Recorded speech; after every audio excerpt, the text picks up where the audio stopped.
Good morning students. आज हम आरोह पाठ्य पुस्तक के काव्य खंड का पहला पाठ कवि पढ़ाने जा रहे हैं।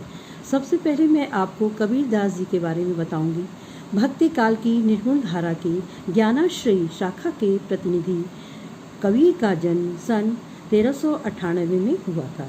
अपनी शिक्षा के विषय में उन्होंने स्वयं लिखा है कि मसी कागज छुयो नहीं, कलम गही नहीं हाथ। वह पुस्तकीय ज्ञान की अपेक्षा अनुभवजन्य ज्ञान को सर्वोपरि मानते थे।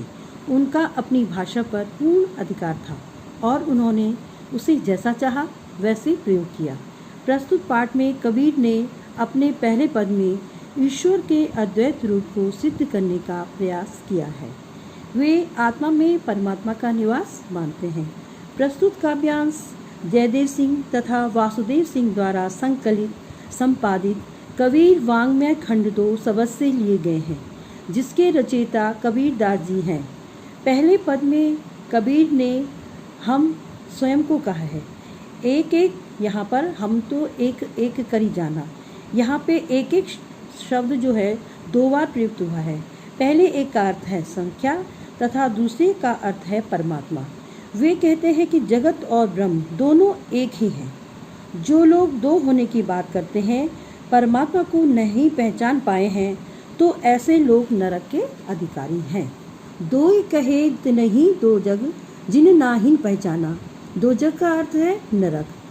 2 अगर कोई परमात्मा को 2 होने का अस्तित्व 2 होने का कहता है, तो वह नरक का अधिकारी है। जिन नाहिन पहचाना, जिन्होंने ईश्वर को नहीं पहचाना है। इस संसार में कबीरदास जी कहते हैं कि संसार में एक ही पवन है, एक ही पानी है तथा एक ही ज्योति समान रूप से है। वह परमात्मा की ज्योति है जो सब में विद्यमान है। ज्योति आत्मा के लिए कहा गया है, अर्थात संसार में एक ही सत्ता है। एक ही खाक गढ़े सब भांडे, एक ही खाक गढ़े सब भांडे, एक ही कोरा साना। कबीरदास जी कहते हैं कि यहाँ पे खाक का अर्थ है मिट्टी, और यहाँ मिट्टी का अर्थ पंच तत्व से है। पंच तत्व अर्थात अग्नि, आकाश, जल, पृथ्वी, वायु, इनसे शरीर बना है। कुम्हार एक ही मिट्टी से तरह तरह के बर्तन बनाता है, उसी तरह परमात्मा ने भी तरह तरह से मनुष्यों को बनाया है। एक ही खाक गढ़ी सब भांडे, एक ही कोहरा साना। जैसे बाढ़ी काष्ठ काटी, अग्नि न काटे कोई, सब घटी अंतर तू ही, व्यापक धरे स्वरूपे सोही। कबीरदास जी कहते हैं कि जैसे बढ़ई, बाढ़ी का अर्थ है बढ़ई, काष्ठ का अर्थ है लकड़ी। जैसे बढ़ई जो है केवल लकड़ी को ही काट सकता है, उसके अंदर जो अग्नि भरी होती है, अग्नि प्रज्वलित होती है, उसको वह नहीं काट सकता। सब घटी अंतर, क्योंकि सभी के अंदर में परमात्मा का निवास है। वो अपने स्वरूप में प्रत्येक प्राणी के अंतर्गत समाया हुआ है। माया देख के जगत लुभाना, काहे रे नर गरबाना, निर्भय भया कछु नहीं व्यापे, कहे कबीर दीवाना। कबीर दास जी कहते हैं कि यह संसार में सभी प्राणी सांसारिक माया मोह में पड़ करके और उसी के सारे आकर्षण में बंध करके बड़ा गर्वित होते रहते हैं, लेकिन कबीर दास जी ने अपने को दीवाना सिद्ध किया है। दीवाना अर्थ परमात्मा में के आत्मसात कर लेना। तो कबीर दास जी कहते हैं कि जब कोई भी व्यक्ति परमात्मा के साथ आत्मसात कर लेता है, तो वो उसको किसी भी चीज़ का भय नहीं होता। दूसरा पद यहाँ पे पहले मैं इसके काव्य सौंदर्य आपको बता देती हूँ। कबीर ने तात्विक रूप से आत्मा एवं परमात्मा को एक माना है। उन्होंने भौतिक सुखों के प्रति मोह तथा प्राणी में मौजूद अहंकार को पूरी तरह से व्यर्थ बताया है। यहाँ पर एक एक में यमक अलंकार मौजूद है। इसमें एक का अर्थ है परमात्मा, जबकि दूसरे एक का अर्थ है एक। खाक एवं कोहरा में रूपातिशयुक्त अलंकार है। यहाँ प्रयुक्त खाक शब्द पंच तत्वों के लिए तथा कोहरा अर्थात कुम्हार शब्द ईश्वर के लिए आया है। कबीरदास की भाषा क्या है? सद्दुकुरी है, और जिसमें अनेक बोलियों का प्रभाव झलकता है। काव्यांश 2। संतो देखत जग बौराना, साच कहो तो मारन धावे, झूठे जग पतियाना, नेमा देखी धर्मी देखा प्राप्त करे स्नाना, नेमी देखा धर्मी देखा प्राप्त करे स्नाना, आत्म मार पखान ही पूजे, उनमें कछु नहीं ज्ञाना। कबीरदास जी कहते हैं कि हे संतों, मुझे लगता है कि यह संसार बौरा गया है। बौराना मतलब पागल हो गया है। क्यों? कहते हैं कि अगर उससे सत्य की बात कहते हैं तो वह मानने के लिए दौड़ता है। और इस झूठे संसार पर पतियाना अर्थात विश्वास करना, और इस झूठे संसार पे विश्वास करता है।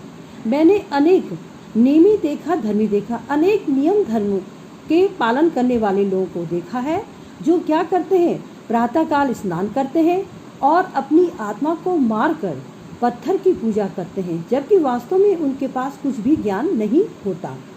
बहुतक देखा पीर औलिया, पढ़े किताब पुराना, कै मुरीद तदबीर बतावे, उनमें उहे जुगाना।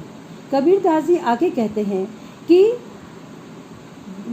बहुतक देखा पीर औलिया, उन्होंने अनेक ऐसे पीर और जो संत होते हैं, धार्मिक संत होते हैं, जो धर्म गुरु, उनको उन्होंने अनेक किताबें पढ़ते हुए देखा है। वो कहीं कुरान पढ़ते हैं, कहीं धार्मिक ग्रंथ पढ़ते रहते हैं, लेकिन जब उनको उनके शिष्य, वो अपने शिष्य, उनके अनुगामी गुरु के पीछे जब चलते हैं तो गुरु को जितना ज्ञान होगा शिष्य भी उतना ही ज्ञान प्राप्त कर पाएगा। उनमें उहै जुज्ञाना, मतलब उनके अंतर्गत जो ज्ञान होगा तभी तो वह उस ज्ञान को बांट पाएंगे। आसन मारी ढिम्बधरी बैठे, मन में बहुत गुमाना, वह क्या करते हैं, ध्यान मुद्रा में बैठ जाते हैं। आसन मारी ढिम्बधरी बैठे, ध्यान मुद्रा में बैठ करके उनको लगता है और अपने मन में बड़ा गर्व करते हैं इस बात से। पीपर पाथर पूजन लागे, तीर्थ गर्व भुलाना, और पीपल की पूजा करते हैं, पत्थरों की पूजा करते हैं और बड़े बड़े तीर्थों को करके वो अपने अहंकार में डूबे रहते हैं। टोपी पहरे, माला पहरे, छाप तिलक अनुमाना, साखी शब्द ही गावत भूले, आत्म खबरी न जाना। वो क्या करते हैं, बाह्य आडंबरन में इतना घिरे रहते हैं, कहीं टोपी पहन करके, माला पहन करके, लंबा लंबा तिलक लगा करके, और संसार में इधर उधर विचरण करते रहते हैं और इसी में अपने अहंकार से भरे होते हैं। और जबकि शिष्यों के, गुरु के द्वारा शिष्यों को जो मंत्र दिया होता है वह भी वह भूल जाते हैं और केवल साखी शब्दों को गाते फिरते हैं और अपनी आत्मा तक को वे नहीं पहचानते। और हिंदू कहे मोहि राम प्यारा, हिंदू कहते हैं कि मुझे अपने राम प्यारे हैं, और तुर्क कहे रहीमाना, और मुस्लिम लोग कहते हैं कि हमें अपने रहीम प्यारे हैं। और आपस में दो लड़ी हुए, मर्म न काहू जाना, और आपस में दोनों लड़ कर मर गए, लेकिन किसी ने भी ईश्वर के अस्तित्व को वह जान नहीं पाए।